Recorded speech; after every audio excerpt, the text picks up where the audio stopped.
Florida Life Care Residents Association works to ensure quality of life in retirement communities. We represent residents in the state legislature and work with various groups that represent the providers to understand the legislation and rules as they impact our residents. We pass this knowledge to our residents through many educational avenues. FLiCRA chapters and residents' councils work closely together to safeguard our quality of life. The following modules are the result of an ongoing education initiative based on questions from residents and residents' councils. The modules begin with the basics and proceed to more advanced information vital to running a successful residents' council. This training was developed by subject matter experts, including former and active residents' council members. This information is not legal advice, but intended to provide guidance to help local residents' council leaders make informed decisions. Welcome to the Designated Resident Representative. In this module, we'll be discussing the Designated Resident Representative, or DRR, as outlined in Florida Statute 651. First, we'll dive into the roles and responsibilities of the DRR. Next, we'll recommend some bylaw suggestions you might consider for your community. These are a few ideas to help make the DRR's role more effective. Then, we'll look at the importance of identifying the governing body and provider, and how they relate to the DRR. We'll also introduce you to FLiCRA, the Florida Life Care Residents Association. Let's move on to the core of our discussion today, the Designated Resident Representative. According to Florida Statute 651, the DRR is a specific role with clear responsibilities. Simply put, the DRR is a resident elected by the Residents' Council to represent their peers. Their primary role is to be the voice of the residents at meetings with the provider's governing body, specifically when two critical topics are on the table: the annual budget and proposed changes in fees or services. This ensures that the resident's perspective is heard and considered during these important financial and operational decisions. A few key points to remember about this role are: the DRR is not a temporary position. They serve for a minimum of 12 months to provide consistency and continuity. And the individual holding this position must be a contract-holding resident of the community. This ensures they have a vested interest and direct understanding of the community's operations and finances. This role is a powerful tool for resident advocacy and engagement. It's about having a seat at the table where the decisions that directly impact your lives are made. The provider is obligated to give the DRR at least 14 days advance notice before any governing body meeting where critical financial or service-related topics are on the agenda. This includes discussions about the annual budget, as well as any proposed changes to resident fees or the services provided. The DRR must not only receive notice, but must also be formally invited to attend and actively participate in the specific portion of the meeting where these budgetary or service changes are being discussed. This ensures the DRR has the opportunity to voice concerns and represent the residents' interests during these key deliberations. If a provider owns multiple facilities within the state, each facility must have its own designated resident representative. The designated resident representative has only one role, and that is to represent the interests of the residents before the governing board of the provider at meetings where the annual budget and proposed changes or increases in resident fees are on the agenda. While there's no legal requirement for the DRR to have a financial background, it's a definite plus. Being familiar with budgets and financial statements can be extremely helpful when reviewing annual budgets or discussing changes in resident fees.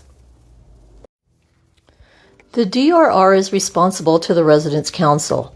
This means that the Council should direct the DRR's focus and priorities for meetings with the provider.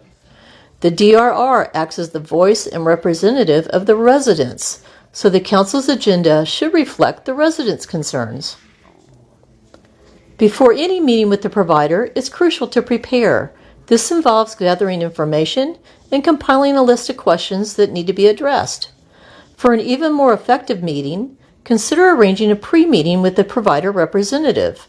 This allows the DRR to get many of their questions answered in advance, which frees up time during the main meeting to focus on more complex issues. This approach leads to a more informed, streamlined, and successful discussion.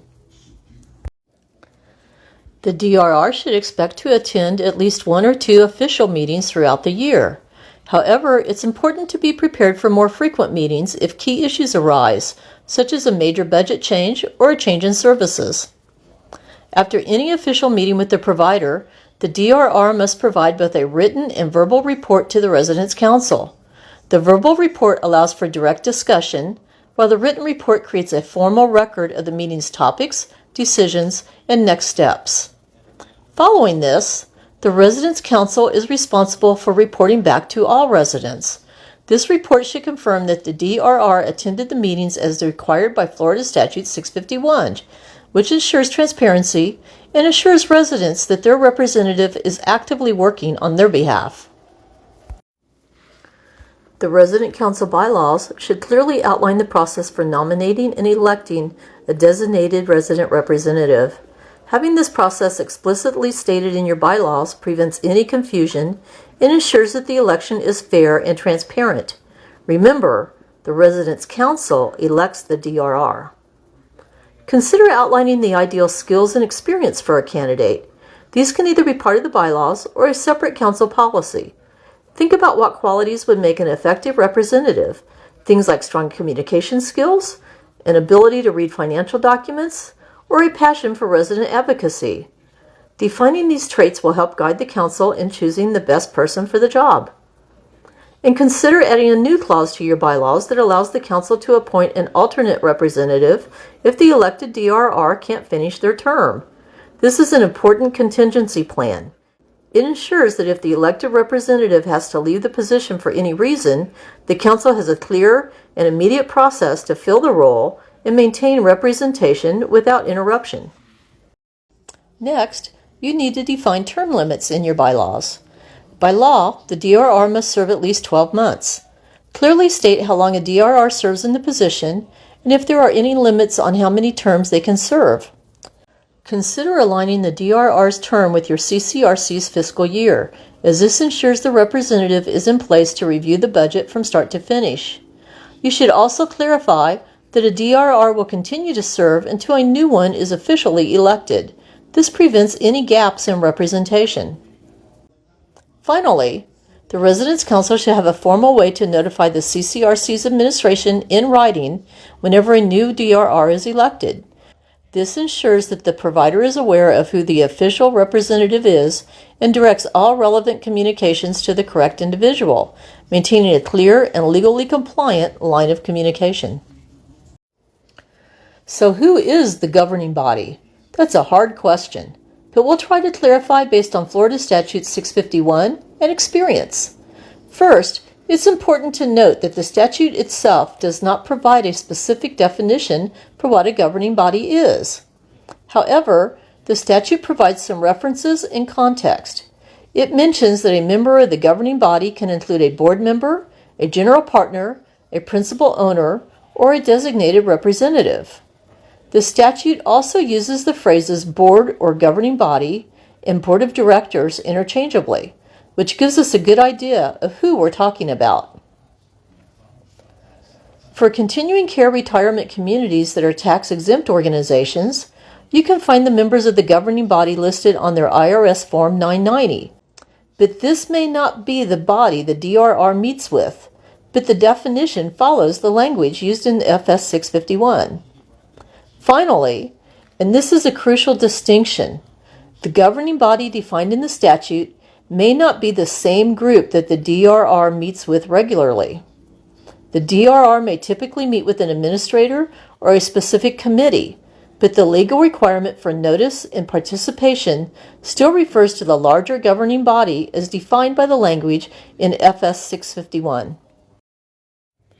In general, the governing body is the group of one or more persons authorized under state law to make governance decisions on behalf of the organization and its shareholders or members, if applicable. Generally speaking, this is the board of directors of a corporation or association, or the trustee or trustees of a trust, which is sometimes referred to as the Board of Trustees. Under Florida law, only one entity or organization holds the official Certificate of Authority, or COA, to operate the community within the state. This is the legal entity that is ultimately responsible for the CCRC. The name of this COA entity is listed on the public annual report that is filed with the Florida Office of Insurance Regulation. This is a public document that provides transparency and official information. Additionally, a very simple way to identify the owner of the community is to look at your own resident life care or continuing care agreement. In most of these agreements, the owner of the community is listed by name at the very beginning of the document. This gives you another way to verify who holds the legal responsibility. We paraphrase the definition of provider below. See 651.011, paragraph 24 for the complete text.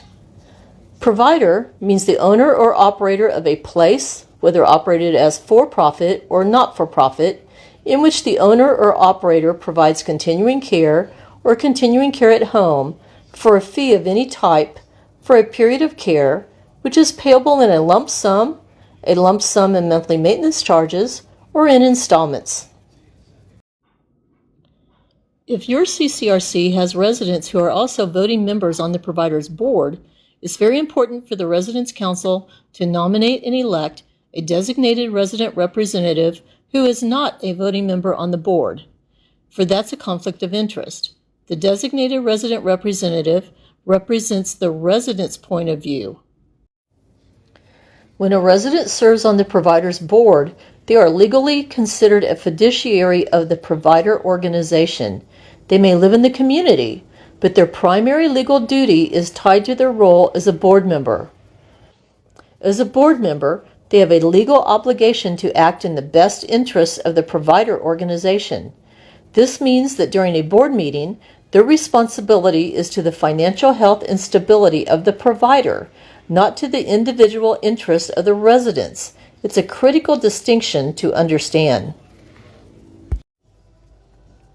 The framework for resident representation in Florida's continuing care retirement communities is comprehensive and legally robust, designed to empower residents and foster transparent governance. The designated resident representative stands as a critical figure, elected by the Residents' Council, with the precise mandate to represent resident interests on financial and service-related matters before the provider's governing body. This role is meticulously defined by Florida Statutes, Chapter 651, which also outlines the provider's obligations regarding notice and DRR participation. As we conclude, we want to emphasize the vital role of your membership in supporting FLiCRA's mission. Our strength and impact are directly tied to the engagement of our members. FLiCRA membership has grown steadily since its inception, a testament to the value we provide and the importance of our collective voice. We work hard to keep you informed and connected. FLiCRA produces a quarterly newsletter that is full of information important to our members, keeping you up to date on industry trends, regulatory changes, and resident issues. During Florida's short legislative session, FLiCRA regularly communicates critical information on legislation that may affect our members, ensuring your interests are represented and you're aware of impending impacts. We also actively work with the OIR and other key stakeholders to develop proposed amendments to Florida Statute 651 or other relevant legislation, striving to improve the regulatory framework for the benefit of all CCRC residents. Our local chapters provide vital communication channels, foster networks between chapters, and play a crucial role in monitoring the conduct of their specific providers. Finally, it's important to understand that your membership dues provide 99% of FLiCRA's funding. This means that nearly all of our advocacy, communication, and support services are made possible directly by your commitment. Your membership isn't just a number. It's the financial backbone of our efforts to empower and protect CCRC residents across Florida. Thank you for your continued support.